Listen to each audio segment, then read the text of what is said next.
Have you ever felt the sting of betrayal? It's a bitter pill to swallow, one that leaves scars deeper than the ocean's abyss. In my journey, alongside my closest friend Barry, we uncovered a web of deceit woven by our own wives, Sheila and Greta. Through camaraderie and solidarity, Barry and I navigated through the tempestuous seas of betrayal, determined to expose our wives' infidelity and reclaim justice. This is my story. Enjoy watching it.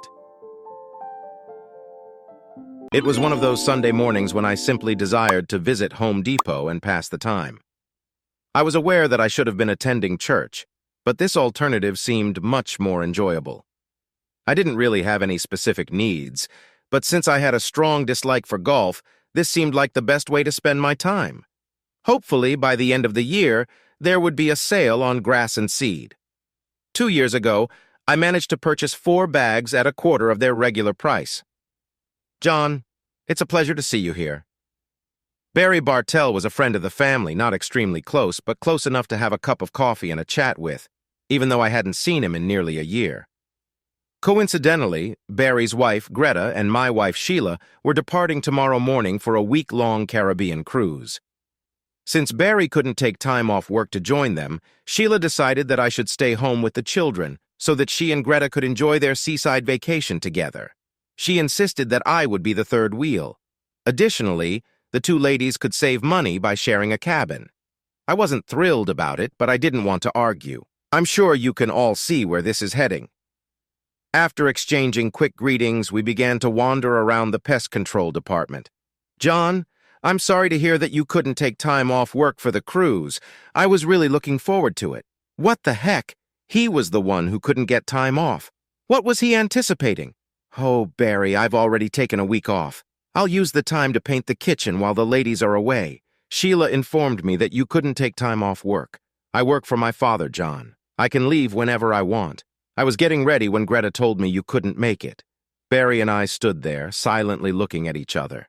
The silence was interrupted by an elderly individual driving one of those motorized carts. Are you two going to stand here all day? I pushed my cart aside and glanced at Barry. Would you like to go grab some coffee? Certainly. We spent the next 2 hours at McDonald's. It wasn't difficult for us to deduce that our wives had conspired to go on a 7-day Caribbean cruise without us. The primary question was, what was their motive?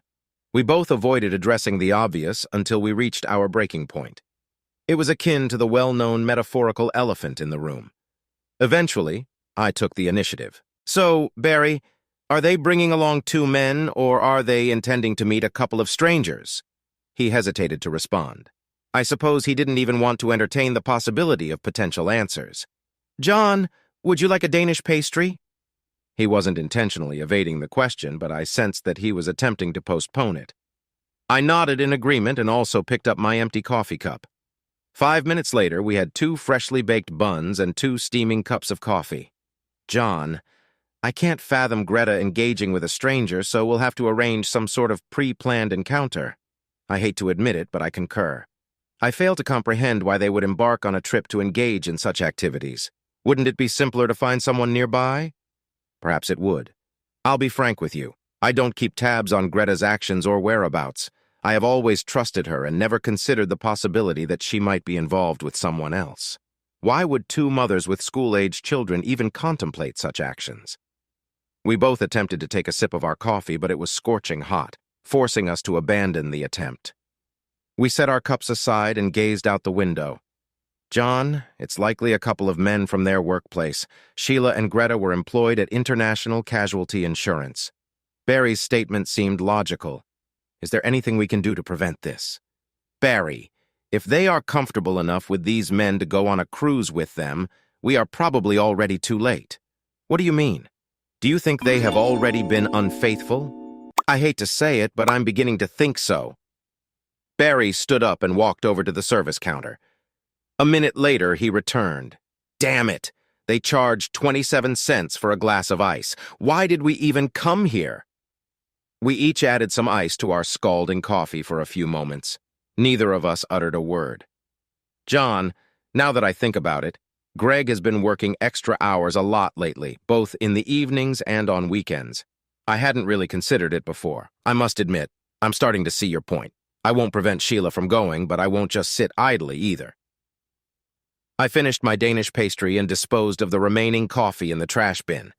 Barry, let's meet here tomorrow, right after the girls depart for the airport. We have some planning to do. Be careful not to say anything to Greta that might indicate you're aware of what's happening. Barry gave me a thumbs up as I exited the door. It seemed like he intended to stay and finish his coffee. He didn't appear pleased when I arrived home. Everything seemed quite normal. Our two sons, Todd, who is 9 years old, and Jason, who is 10, were engrossed in front of the television. I felt they should be outside, but I had long given up on that idea. Sheila was behaving just as she always did. I sat and perused the newspaper while she prepared a late lunch. I expected her to discuss her trip, but she seemed to avoid any conversation on the matter. Naturally, that in itself was intriguing. After lunch, I finally took the boys outside to play some soccer. Meanwhile, Sheila was busy packing her belongings inside. She insisted on having everything ready so she could leave without any issues in the morning. I smiled, stealing a few glances towards the house. How could I have overlooked this? How foolish had I been? Why hadn't I suspected this long ago? Todd, Jason, I'll be occupied painting the house next week while your mother is away. What do you think about spending that week with Grandma and Grandpa Connor? I didn't wait for an answer. They both hurried straight to the house, and within 10 minutes they were packing up. My parents had a farm 20 miles outside of town, and they had horses. It wasn't too difficult, Sheila grumbled a bit, but didn't seem determined to make a fuss about it. By the time I returned home, my wife had already prepared dinner after freshening up. Sheila went to take a shower. Naturally, this gave me the opportunity to quickly check her bags. My suspicions were confirmed when I noticed 3 things. Firstly, most of her sleeping gear seemed unusual, especially if she was spending time with Greta. The second red flag was the discovery of a new orange bikini carefully hidden in her makeup bag. However, the most alarming find was the 210 packs of condoms concealed in a case. I couldn't help but question why my wife would take condoms on a cruise. I scolded myself for even entertaining such a thought. Sheila had mentioned wanting a good night's sleep before the trip, while I had decided to indulge in a marathon of Steven Seagal movies. Unfortunately, I didn't have international coverage on my cell phone, unlike Sheila, who had a work phone with international coverage. Although I couldn't call her, she assured me that she would contact home daily or if any issues arose. I reassured her not to worry, explaining that if I didn't answer, I could be at my parents' house with the boys or occupied with painting. My response seemed to bring her relief. As I dropped Sheila off, Greta was already waiting at the terminal, smiling and waving at me as Sheila joined her. I eagerly anticipated seeing Barry. Once I parked, Barry approached us with a couple of cups of coffee and complained about the ice. "John, please tell me you have some good news," Barry pleaded. Regrettably, I could only shake my head in the negative. Greta had packed 2 new dresses and lingerie that most women would find embarrassing. To make matters worse, I discovered a new bikini and a significant number of condoms. It hadn't even crossed my mind to search her makeup bag. I couldn't decide whether to be relieved that I hadn't found anything or regretful for not searching more thoroughly. Barry and I spent the next 20 minutes lamenting over our predicament. Once we finished our coffee, it was time to focus on work. Our first destination was International Casualty Insurance, where we informed the receptionist that we needed to interview Kermit Templeton, the head of human resources. Barry and I had known Kermit since high school. We weren't exactly close friends, but we did get along. Oh no? Kermit didn't seem pleased to see us. "Could you please close the door?" Barry and I settled into uncomfortable chairs. "Do you know why we're here, Kermit?" "I have a pretty good idea." Barry and I exchanged smiles, but Kermit remained serious. "We were hoping you could provide us with the number of employees who have been on vacation this week. Is that a question?" Our smiles faded into frowns. Kermit's demeanor quickly shifted. After typing on his computer, he sighed and mentioned Sheila and Greta. 14 employees are on vacation. "Can you print out a list for us?" "No, but I can give you the information you need." Kermit typed a few more commands, and the printer beside him whirred to life. Handing us 2 sheets of paper, he awaited our reaction. The pages contained details about Clayton Mankiw and Calvin Bostick. Barry and I quickly scanned through the documents and then turned to Kermit. These two individuals are on the same cruise as Greta and Sheila. There's no need to see the rest of the list. That was your inquiry. Out of curiosity, do you know the pairings? Placing a photo of Calvin in front of Barry and another in front of me, Kermit seemed hesitant to respond. Does anyone else know about this? Kermit struggled to answer, but eventually relented.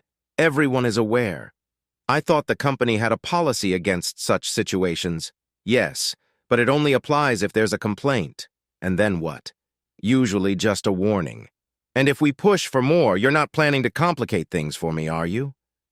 Barry and I shared a glance. No words were spoken, but it was clear we were in agreement. Kermit, if those 4 individuals are still employed here next week, we will take legal action. We don't have all the details yet, but it's inevitable. We will arrange for our attorney to reach out to you or your legal department, depending on your preference. Any inquiries? I apologize for this situation. We did not take any action as the relationship was consensual. No one was coerced or forced into anything. Although we are uncertain about the extent of the relationship, we acknowledge its existence. We refrained from taking any action since no one had lodged a complaint until now. Yes, Kermit, it is official. You terminate all 4 of us, and we will not retaliate. If no action is taken, you should anticipate a lawsuit, and it will be a highly publicized one.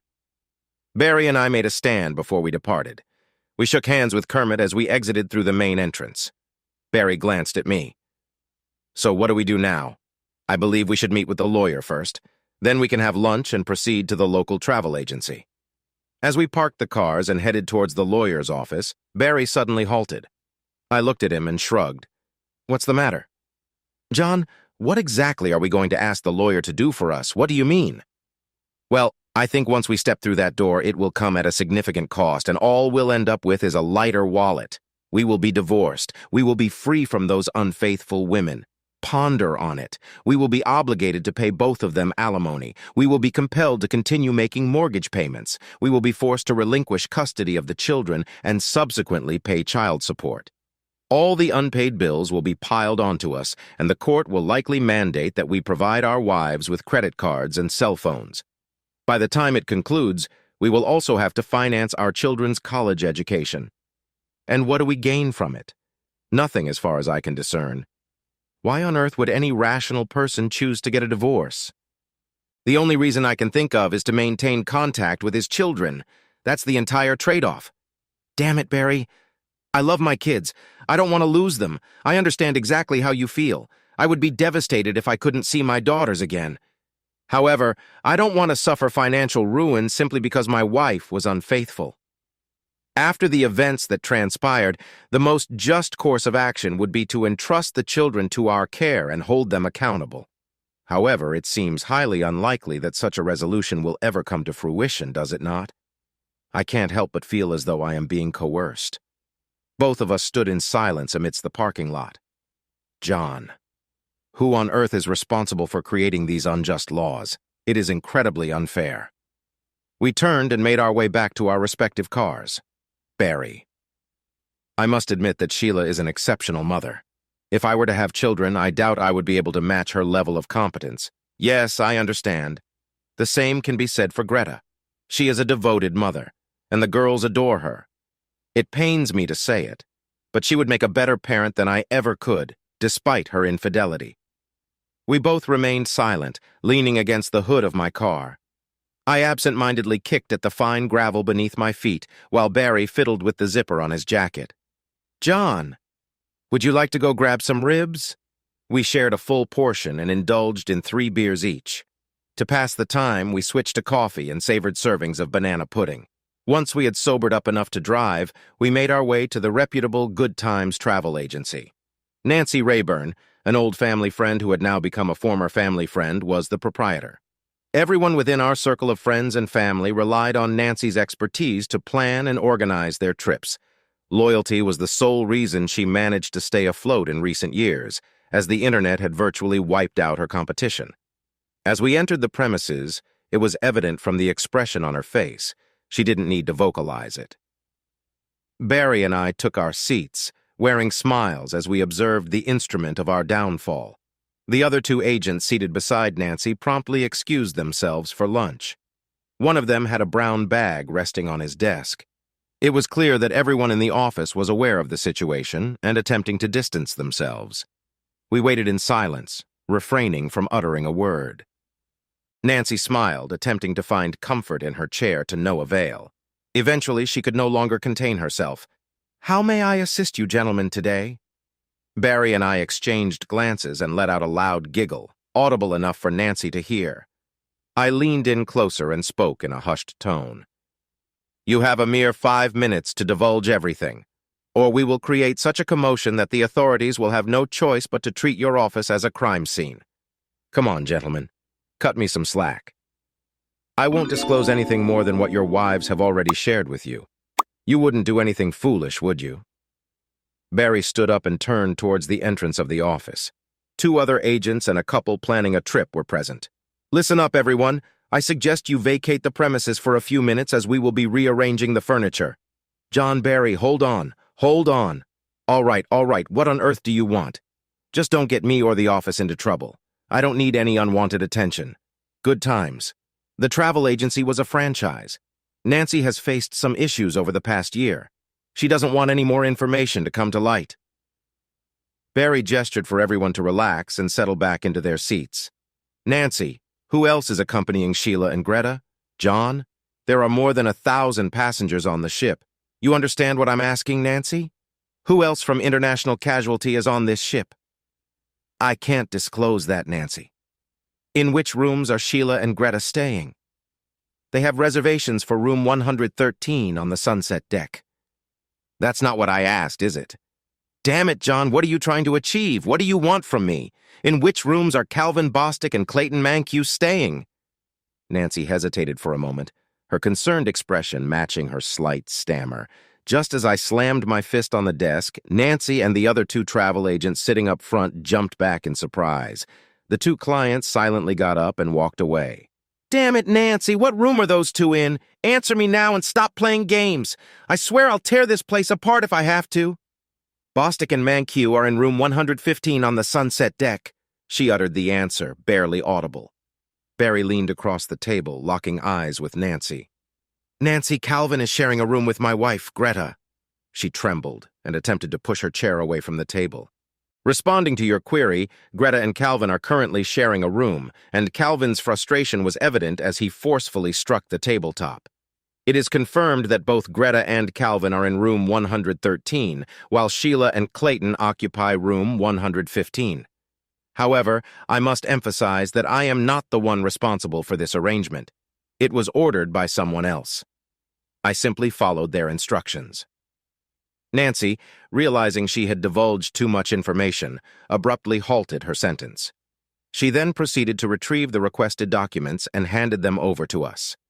It was difficult to determine if she had shed tears, but as we prepared to leave, I turned to her and emphasized the importance of not contacting anyone, whether on the ship or elsewhere, regarding our presence or our conversation. I warned her that such actions would result in dire consequences for her business. Exiting the building, Barry expressed his uncertainty about how we would proceed. I admitted that I had no concrete plan. It had simply seemed like a good idea at the time. Barry made the decision to leave his 2 daughters, Grace and Marie, in the care of his sister, Beth, who also had 2 teenage girls. Once everything was settled, he intended to join us at the house. We dedicated the evening to reviewing brochures and schedules, which facilitated the development of our plan. We both acknowledged that our marriages were irreparable, and our primary concern became the well-being of our children. We loved them dearly, and contemplated how the divorce would impact their lives, particularly in terms of our respective responsibilities. We mutually agreed that there would be no official divorce proceedings. Instead, we would individually determine how to care for our children. I hoped that once the dust settled, I could arrange to live with Sheila and the kids. Naturally, I would ensure their basic needs were met, but I had no intention of financially supporting Sheila. All of this required careful planning and effort. If everything goes according to plan, I intend to cover their college tuition as well. This evening, we had to make a decision on how to handle the immediate issues. Fortunately, there was complimentary Wi-Fi available on the cruise ship. Barry planned to bring his laptop and download all the contact information of our friends, relatives, and co-workers, including addresses, phone numbers, and email addresses. Dealing with cell phones would still be a challenge, but we didn't want to bother with that at the moment. The cruise ship was scheduled to arrive in Montego Bay on Wednesday morning. We managed to find an affordable sightseeing flight that would bring us there by 7 a.m. on that day. Booking a room for the duration of the cruise turned out to be much simpler than we had anticipated. It took less than an hour to arrange a flight to Jamaica and reserve a room for the return journey. Sheila called and left a message informing us that they had settled into their cabin without any issues and were already at sea. She asked me to inform Barry that Greta was also on board. The evening was just beginning, and we were almost ready to depart. We planned to spend most of the following day organizing our financial and personal matters, such as bank accounts, bills, credit cards, and personal belongings. I intended to take all my belongings to my parents' house for safekeeping, while Barry's brother would take care of his things. Fortunately, a kind colleague from work allowed us to park our cars at his place and gave us a ride to the airport. Although leaving at midnight was not ideal, it was necessary. The airport was only a short taxi ride away from the cruise ship parking lot. We watched as the sun set behind the market stall. All we had with us were 2 carry-on bags and Barry's laptop. We didn't plan on dressing up, so we only brought the bare minimum of clothing. Just 10 minutes later, people began disembarking from the ship. Some headed straight to the town center, while most made their way to the waiting tour buses in an orderly fashion. Everything seemed well coordinated, as if it had been done countless times before. Sheila and Greta walked along the walkway with wide smiles on their faces. The 2 gentlemen standing behind them appeared equally delighted as they intertwined their hands. It was evident that Clayton and Calvin were the individuals in question. They were attractive men, perhaps a few years younger than Barry and myself, but certainly not displaying stereotypically masculine hands. We observed them from our small stools until they all boarded the bus destined for Dunn's River Falls. Barry greeted the ticket collector with a wave, exchanged a few words with the driver, and then approached us. Jamaicans are known for their bargaining skills. It took us approximately 5 minutes to persuade him to assist us, along with a payment of $200. Identifying Sheila and Greta to our newfound acquaintance posed no difficulty, and he gladly agreed to capture as many photographs as possible of the 2 couples at the falls. When we expressed our desire for slightly more daring pictures, he grinned and gave us a thumbs up. The bus was scheduled to return at 3 o'clock, and we assured him that we would wait with the agreed payment. He smiled once more and carefully emphasized the quality of his camera. Then he winked. We realized that he required an additional $200 more than the value of a $40 camera. Once the buses departed, we boarded to settle into our room for an additional $100. The obliging clerk registered us under the names Bob Jones and James Moore. If everything went smoothly, we would remain incognito for the remainder of the cruise. We quickly grabbed a bite to eat, consisting of sandwiches, and then spent the rest of the day acquainting ourselves with the layout of the ships. Within a couple of hours, we had familiarized ourselves with all the stairs, elevators, and passageways. We intended to avoid the dining room and showroom to prevent any accidental encounters with our wives. Barry set up his laptop and conducted some tests. Fortunately, we encountered no issues with internet access or email. We discussed the possibility of breaking into our wives' rooms, but ultimately decided against it. As we comfortably sat in the same booth as before, the buses began to return, and the bus to Dunn's River Falls arrived promptly as scheduled. Barry and I were enjoying a couple glasses of Red Label when Sheila, Greta, and their companions walked past us. The straw hats we wore likely aided in concealing our identities to some extent. Our ticket collector approached us, grinning from ear to ear. There was a wealth of joy in that smile. He couldn't wait to showcase his work and wouldn't cease talking about how excellently he had done everything. However, Barry interrupted his enthusiasm by handing him a cold beer. It only took a few moments to glance at the photographs. There was much more affectionate embracing and kissing captured in them than we could have anticipated. I handed him $200 and another beer for the driver. We waited a few more minutes to ensure the wives had safely left the boarding area, then we made our way back to the cabin. We had a busy evening planned, but first we needed to figure out how to discreetly have dinner. The cabin boasted a balcony that overlooked the entrance to the main dining room. Barry and I settled into comfortable seats where we could observe the passengers queuing up for their meals. We speculated that the wives would prefer an early dinner, allowing them more time for evening activities like dancing and entertainment. It didn't take long before the four of them arrived and joined the line. The couples strolled hand in hand, and no one would have suspected they weren't married. Barry gave me a puzzled look as I stood up and walked over to the service phone. Within 30 seconds, I returned with a wide grin on my face. The couples were just about to be seated when the announcement rang out. "Attention, Barry Barthel. Please join your party on the Lido deck. Barry Bartel." It wasn't an excessively loud or bothersome announcement, but it was loud enough for everyone to hear.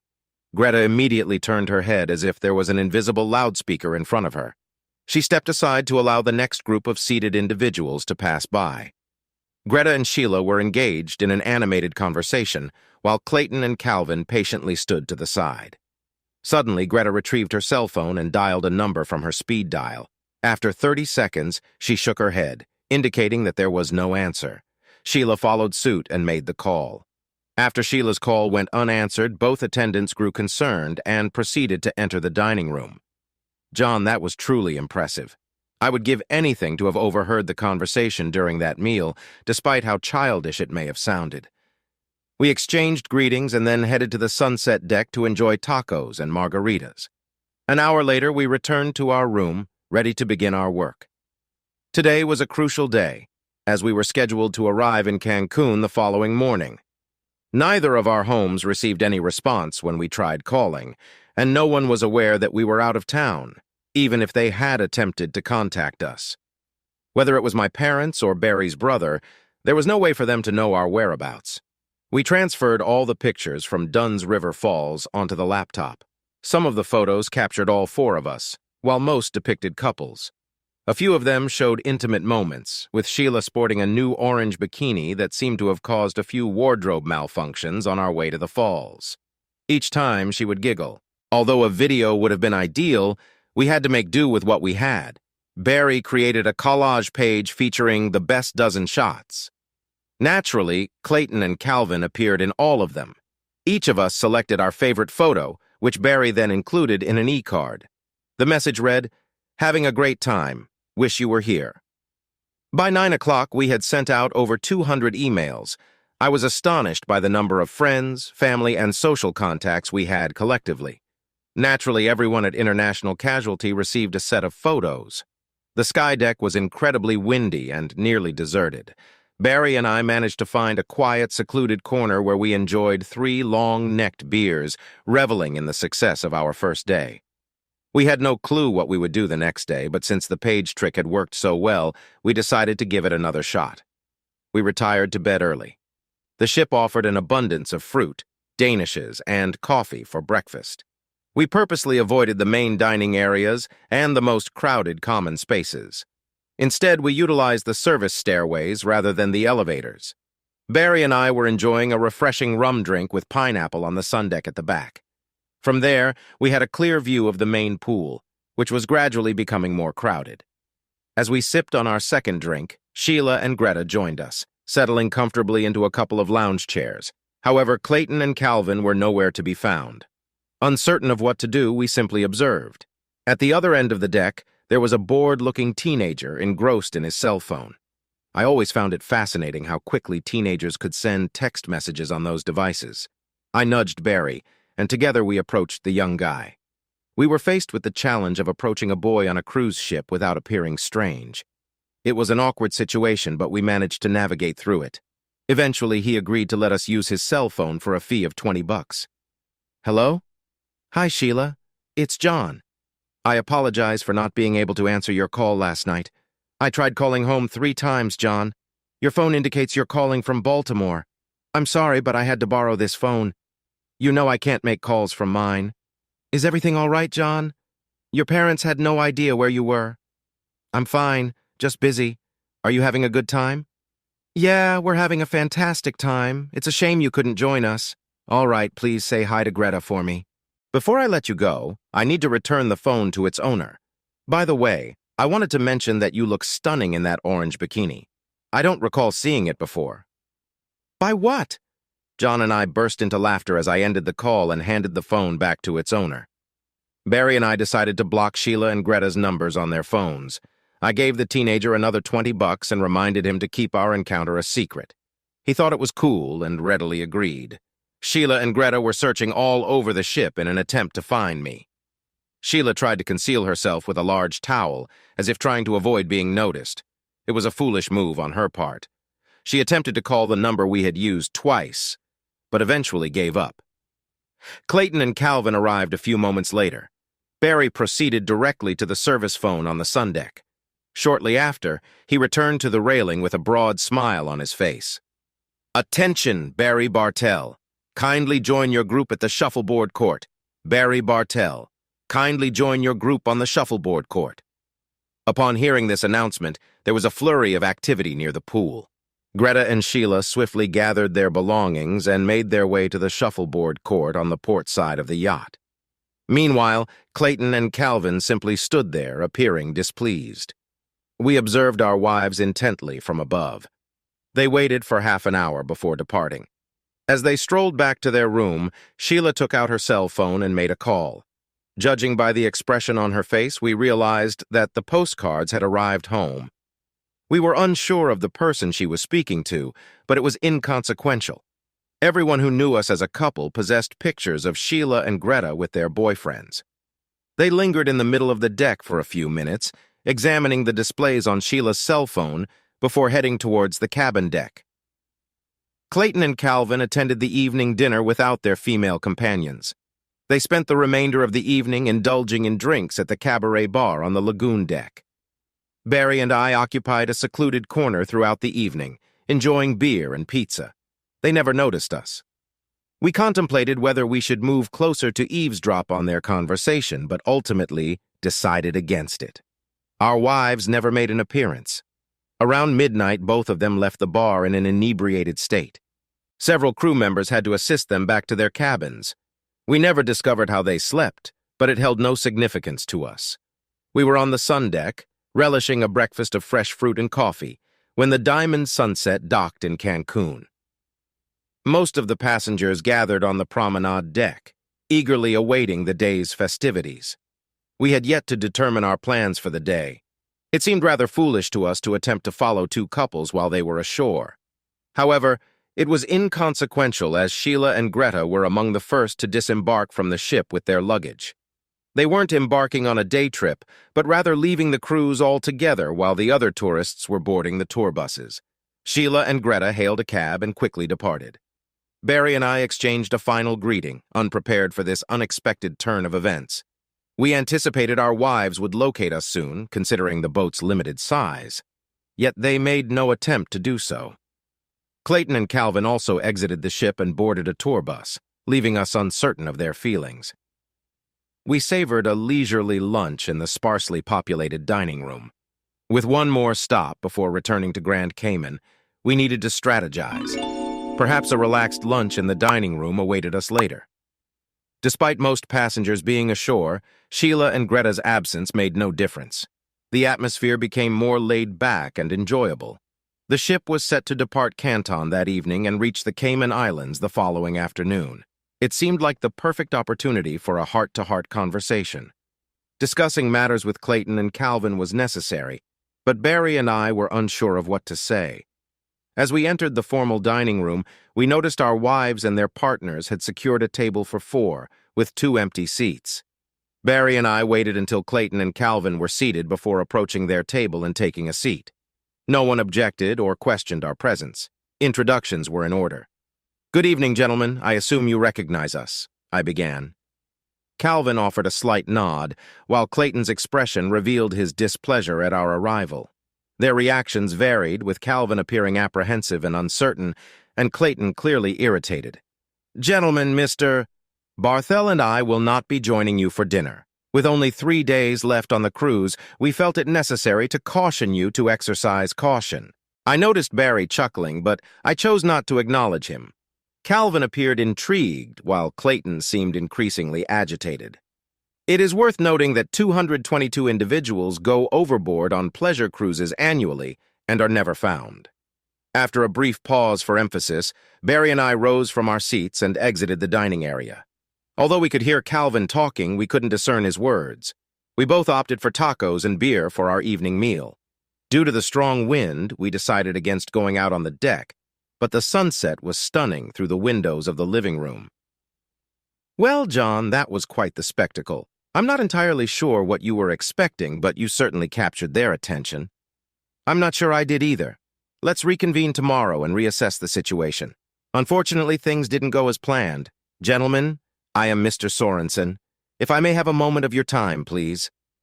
Barry and I swiveled our chairs to face the imposing Nordic crewman who had approached us. Two other crew members stood silently nearby. I glanced at Barry. We exchanged smiles before nodding in acknowledgement of this figure of authority. Am I addressing Mr. Jones and Mr. Moore or Mr. Barthel? And Mr. Connor? Barthel and Connor?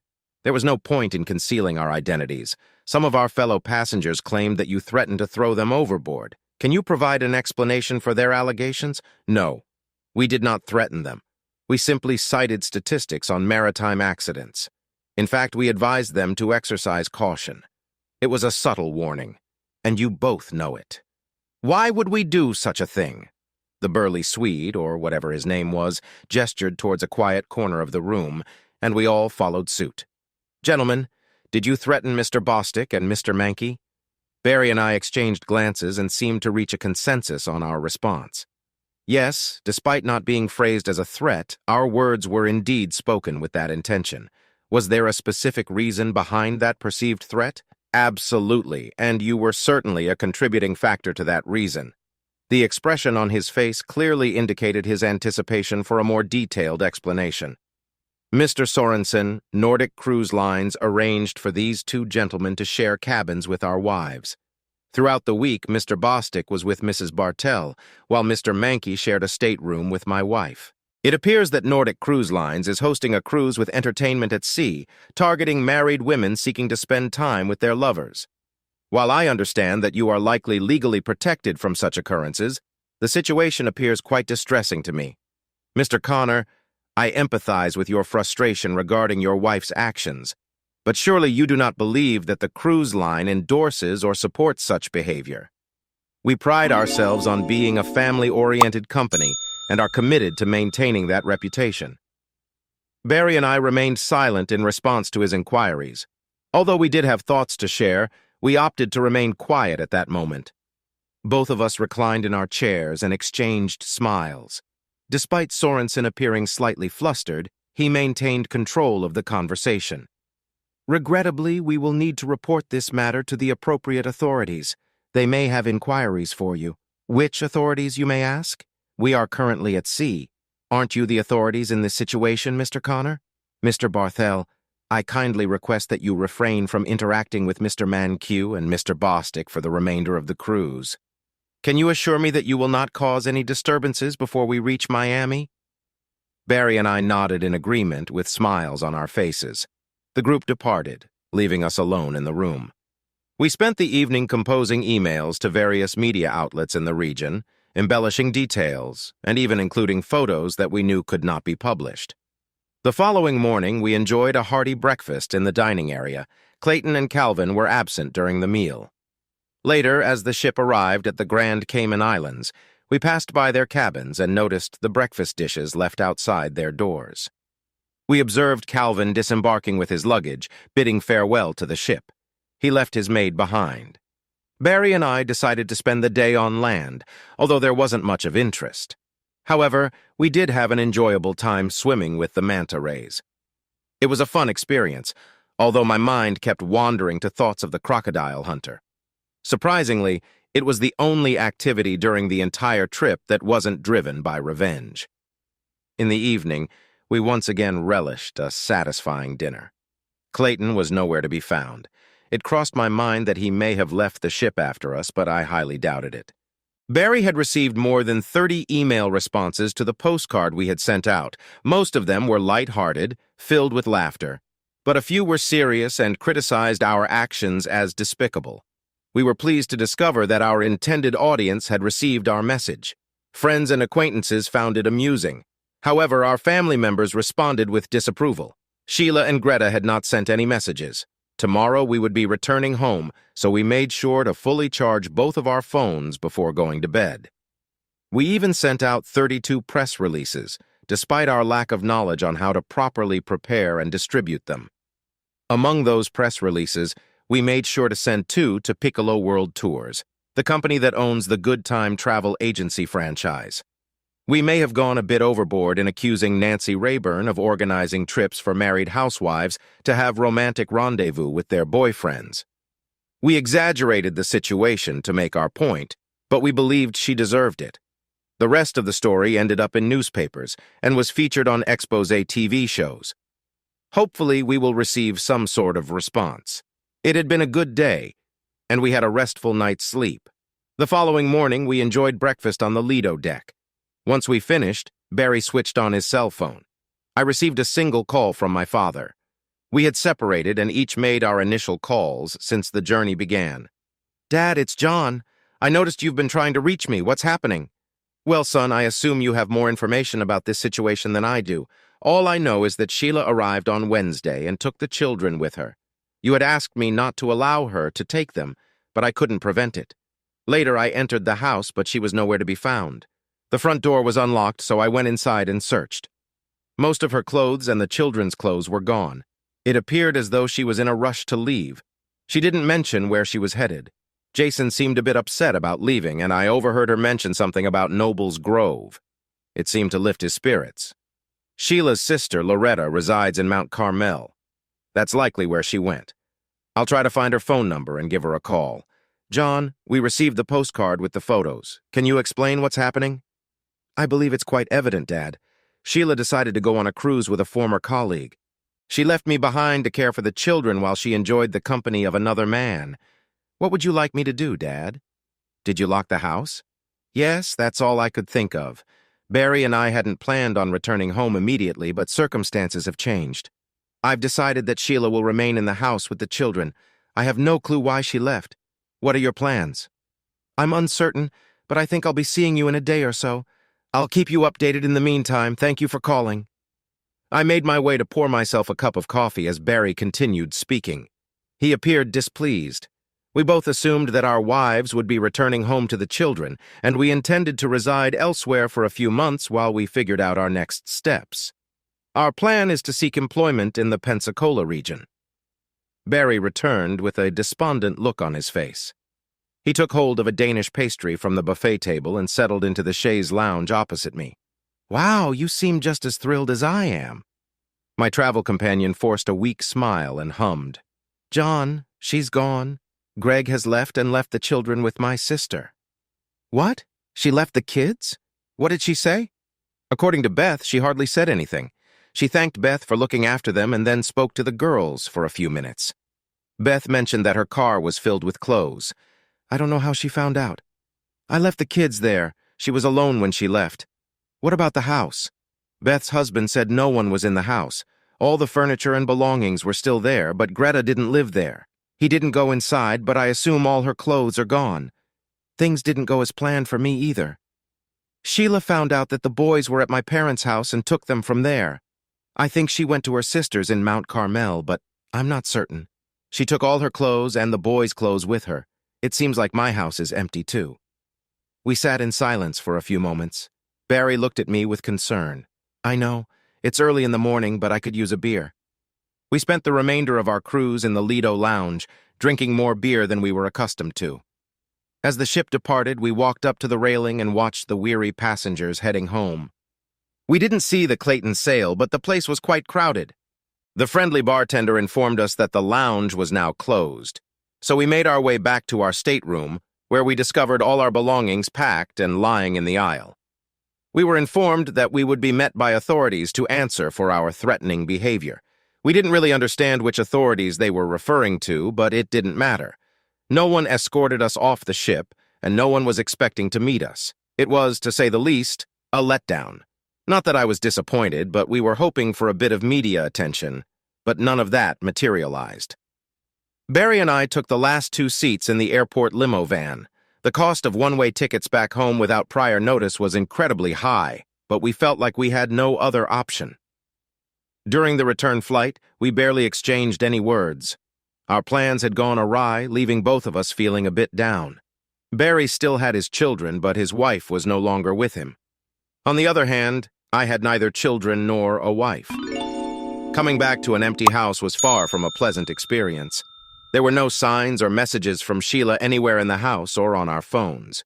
I decided to call her workplace and discovered that she no longer worked at International Casualty. Although I couldn't be certain, I assumed that Greta, Clayton, and Calvin were no longer employed there either. The rest of the first day was spent cleaning up the house and getting rid of Sheila's belongings that she either misplaced or no longer needed. Barry faced a similar situation. All he had left were the memories of Greta's brief visit to bid farewell to her daughters. According to Beth, Greta cried when she left the house. Both of us canceled our credit cards and restricted access to our finances. Greta was now a grown woman and capable of taking care of herself. However, Sheila had Todd and Jason, and I needed to figure out how to provide for them. It saddened me that she had taken them away, but I had to acknowledge that she was their mother and had a responsibility to protect and care for them. It seemed that Greta wasn't confident enough to take that risk. In a way, it was a beneficial arrangement, especially for the children.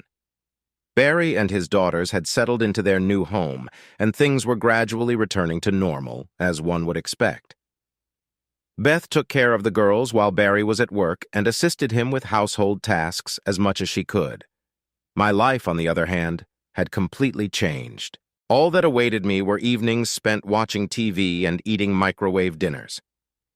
I conducted some inquiries and discovered that Calvin Bostic had left town immediately after being fired. Clayton had also lost his job, but no one knew where he currently worked or resided.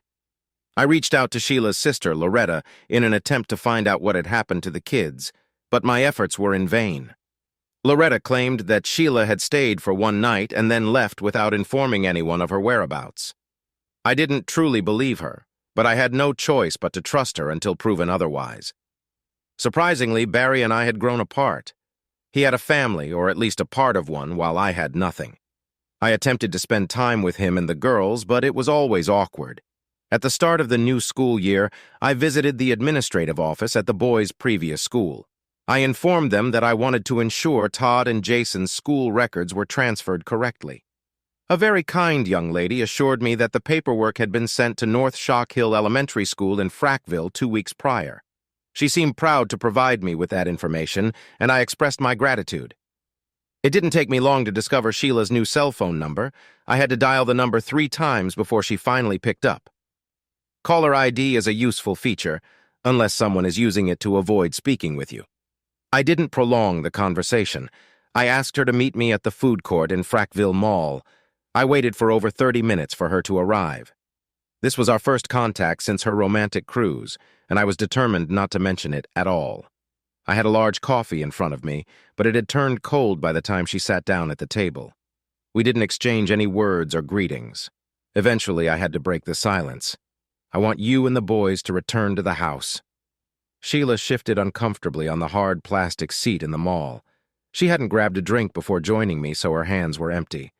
All 4 of you together? No, just you and the boys. I have a small apartment nearby. The house will be more familiar and comfortable for Todd and Jason. They can go back to their old school and I can see them regularly. I can't afford to live in a house. I will take care of the rent and utilities. I will provide you with money for food and other household expenses. I will also handle the boys' clothing and school expenses. What about me? Well, Sheila, you're an adult now. I believe you are capable of managing on your own. I must focus on my work. You can arrange your schedule to work while the boys are at school or in the evenings, so I can supervise them. I am confident you will find something to occupy your time. It was a mix of emotions for her. I am uncertain about her expectations or what she was willing to accept.